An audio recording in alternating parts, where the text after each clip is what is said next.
Okay, I should probably start this off with some kind of warning. Everything I'm about to show you is pretty fucked up. And we're going to start with another incident that happened when a bunch of fuck knuckles stormed Capitol building. Death is the only remedy for what's in that building.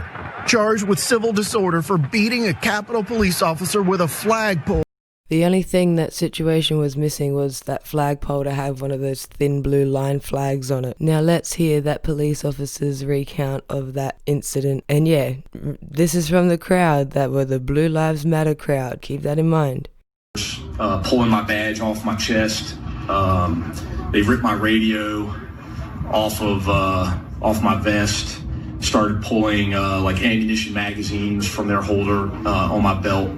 And then some guys started getting a hold of my gun, and they were screaming out, kill him with his own gun.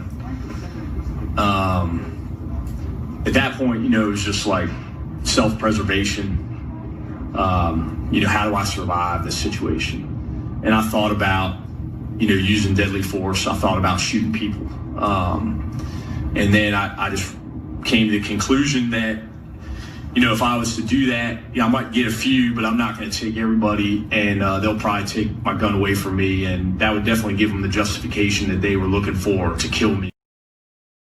Okay, I see a lot of people compare the behavior of the people that stormed Capitol Hill to people that are participating in Black Lives Matter protests, and they also compare the police response. I reckon just more people should also compare the reasons for the groups of people being there, because that's how people behaved because of Trump and the election. And now, at this moment in time, there are over 400,000 deaths from coronavirus in the United States. I'm going to take you back to when there were less than 40,000 deaths in the United States. And watch this.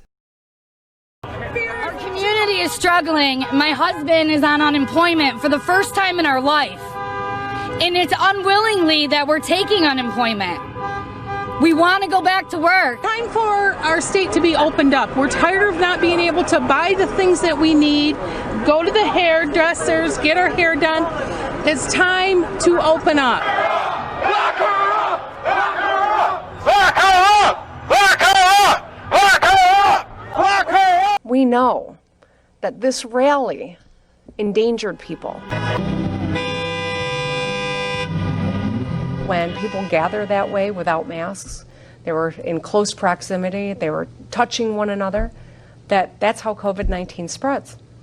And so the sad irony here is that the protest was that they don't like being in this stay-home order, and they may have just created a need to lengthen it, which is something that we're trying to avoid at all costs.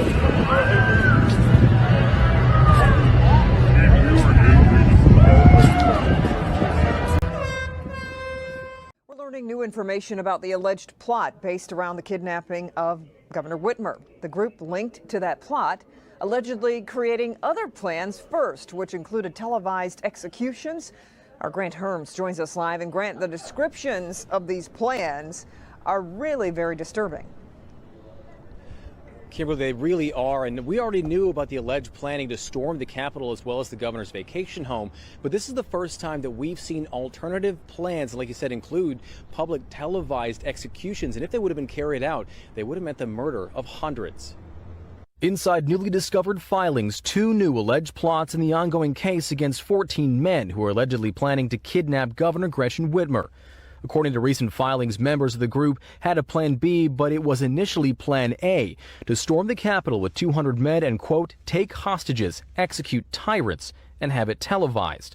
The plan, they said, would take roughly 1 week, adding no one is coming out alive. The original Plan B was less complicated. The group would storm the Capitol while the legislature was in session, lock the doors, and burn the building to the ground. One associate had allegedly attempted to take selfies to document entrances and exits at the Capitol during a rally. Lieutenant Governor Garland Gilchrist reacting to the plots today. These have been stoked for years by President Trump, by the rhetoric, by the way that he approaches people and the way that he approaches politics, give space, opportunity, and energy to people who are afraid and filled with hate and want to do damage. Okay, with everything I just showed you in mind, I think it's my turn to do the comparison. It's the Australians' turn to compare the two groups. Now, you had things happen like a boy being shot by police when he was playing with a toy gun. You had people strangled to death for selling loose cigarettes. So an athlete, Kaepernick, kneeled during your anthem.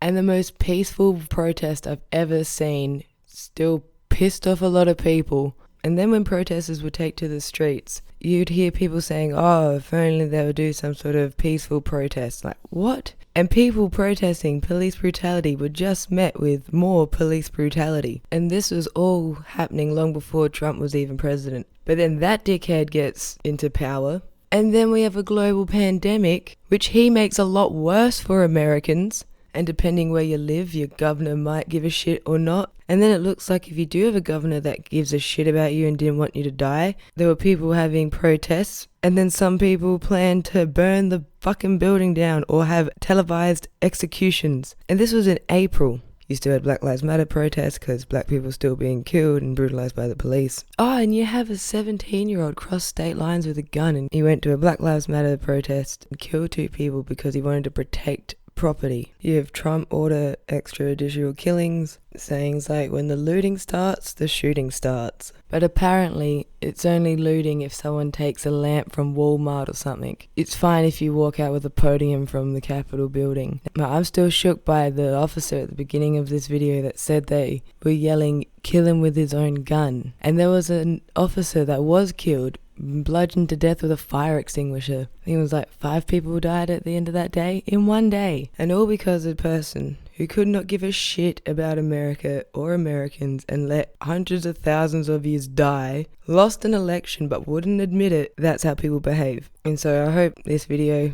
along with some of the other ones I've made, will help explain why I get why the comparisons are done, but I want to make it very clear that they are nowhere near the same thing. Black Lives Matter is a movement that came about because the violence that black people face is horrific and it needs to stop. So they're calling for less violence and have been for a while, where on the other side, they're calling for more violence. And their reasoning is from lockdown orders during a global pandemic, preventing them from being able to dye their hair, to the guy they voted for lost the election. Thanks for watching.